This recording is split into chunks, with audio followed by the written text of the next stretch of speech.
Another one down to Tommy John's. Cade Horton falls and unfortunately done until next year. Find out what to do on today's action-packed episode of Locked On Fantasy Baseball.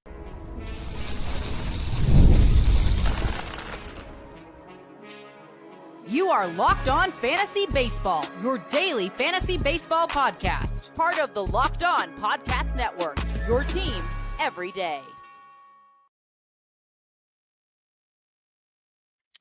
Hello, fantasy baseball fanatics. I'm Matthew Anne, and welcome to the Locked On Fantasy Baseball podcast, part of the Locked On Podcast Network, now the #1 sports podcasting network. Thank you to our everydayers and new listeners for making us your first listen each and every day. Dom and I are longtime fantasy baseball analysts, and between the two of us, we have over 40 years of fantasy baseball knowledge. And the reason we do this show is to share that knowledge with you. So wherever you're watching or listening, please be sure to like, subscribe, comment, rate, and review. Every minute videos where we're able to tackle a whole lot more and supply you with a whole bunch of players to add, drop, trade for and away, and so much more throughout the week. And gonna supply you with a whole bunch of replacements for Cade Horton on tomorrow's episode with must-add players.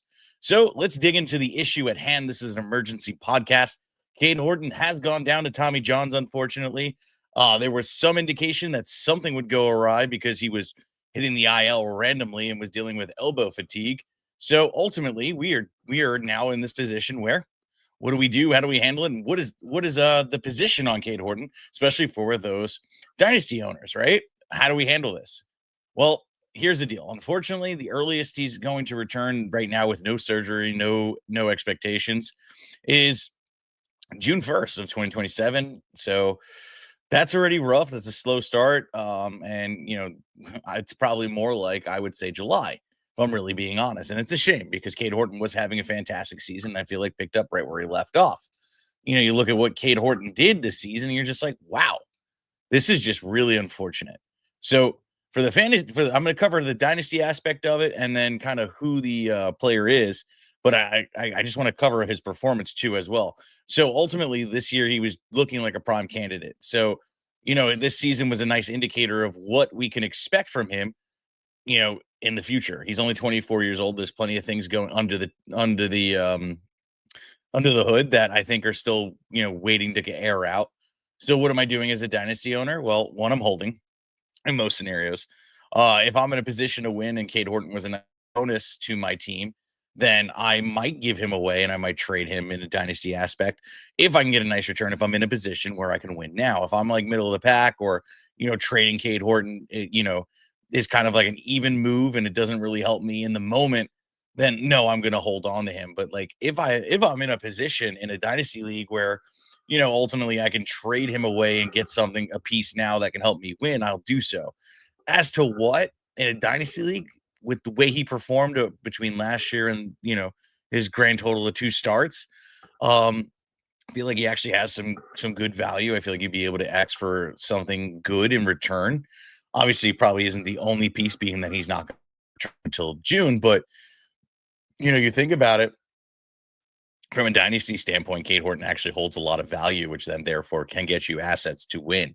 So here's the deal. We can go a couple routes. I mean, obviously, I'm not going to go trade for like a Byron Buxton or anything of that sort, but I probably am aiming for a player that's about 30 years old to 31 years old that can probably have an instant impact now. That is probably direction, but ultimately, it's you got to look at the team you're trading with too. Are they in a position where they can't win? Are they in a rebuild situation or on the fringe of it? It may not happen today. You don't have to be actionable today, but in 2 months from now, when it's closer to the trade deadline, Matt Olson I think is a fair trade target. Freddie Freeman's a fair trade target. If I'm in a position where I want to win and get a player in a trade for a player I can't use, trade him to a team that is in a position to ultimately, rebuild anyway, and I need to get rid of their older players.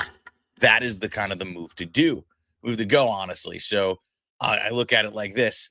I want to go ahead and try and snag him, to try and trade him away. Coming up next, I'll cover, what to do, now in the redraft leagues, keeper leagues, things like that. Is he worth even holding in a keeper league? Coming up right after this.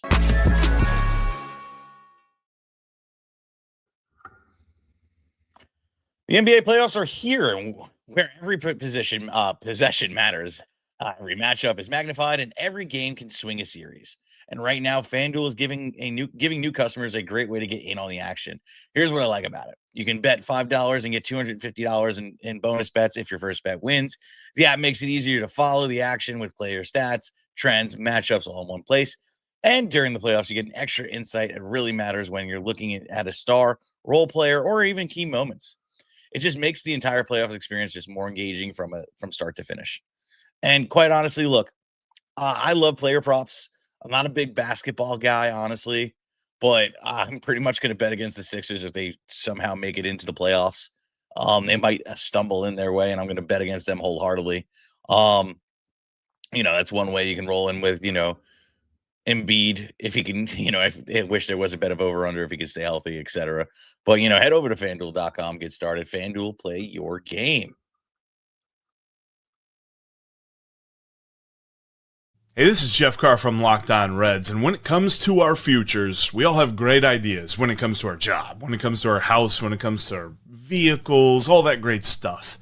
But honestly, when it comes to securing that future, I don't know what I don't know. And when me and my wife sat down to figure out the life insurance thing, Ethos made everything simple. Everything's online, you have a quick and easy application process, and you find out exactly what you need for coverage all in one spot. Ethos makes everything so convenient when it comes to learning about your own life insurance, because insurance is something that is far beyond batting average or on-base percentage.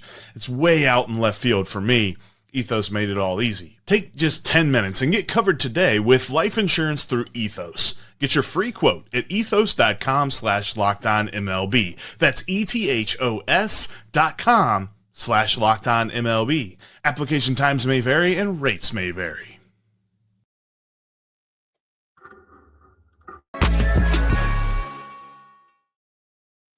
And all right, now there's other questions surrounding, Cade Horton. Is he even worth keeping in a keeper league? The answer is straight up no, unless you're in a really bad position. Does he even hold value? No. I mean, unless you're keeping most of your team and it's closer to a dynasty league. I'm not touching him with a 10-foot pole in terms of trading for him, in terms of any of that sort. He's got to just try and get in the draft late and probably try and stash. It's kind of just like the unfortunate part when it comes down to it. Now, it sucks that it lines up that we found out in the middle of our must-add show, so I can't really give away too many names, in that from that episode, because I want you guys to watch the episode of guys that could possibly replace, Horton at this point, because we all need somebody to replace him. I'm one of those players, unfortunately. So I'll try and throw out, a couple names that I might be able to kind of say, hey, we might want to say we can replace him with ultimately, but I mean, there's not a lot of like good question marks outside the guys I really put in the episode. But let me see what I can do for you. So short-term Erod has looked good from the Arizona Diamondbacks. He's had 2 hit himself really nice 7 innings, 3 Ks, no earned runs, and .71 WHIP. And then he handled the Dodgers as well, went 5 deep, 5 Ks, no earned runs, and a .12 WHIP. He's only 14% owned. His next start comes against the Mets. They're down Juan Soto. Yes, there still is Lindor and Luis Robert, who actually is looking really good this year. He's one that you could probably add for this start, and maybe if he continues in this trend, I do like the talent, but I don't think he's going to have too much of a long-term value. We can go with here we go. Oh God, the options are slim at this point in time. The only one outside the guys I would say for tomorrow that we're really, rolling out there. Yeah, that's really it on guys. Like, it is actually rough. Think about it. We lost Hunter Brown. Now we've lost Cade Horton. If you're hopefully you're not in this situation too. You lost, Juan Soto in the same league too, because that's just rough. You're losing a bunch of your stud players at one shot. I feel bad for anybody in that position, but it's not like it's over. There's other options. I will say this. I'll give a sneak peek. You got Taj Bradley, and other company that I feel probably could then run to your value, but Taj Bradley is not for this week. So, I mean, ultimately, it's just a little rough. And as you probably heard in the background, my daughter's summoning me to dinner. So I wanted to get this emergency podcast out there. So guys, please like, subscribe, comment, rate, review, everything you can to share the show, because we truly love bringing it to you each and every single day. And make sure to check out our 30-minute videos where we're going to hit you up, and any replacements you're going to need, you're going to have in the second half of our must-add show for tomorrow. With that being said, guys, peace out.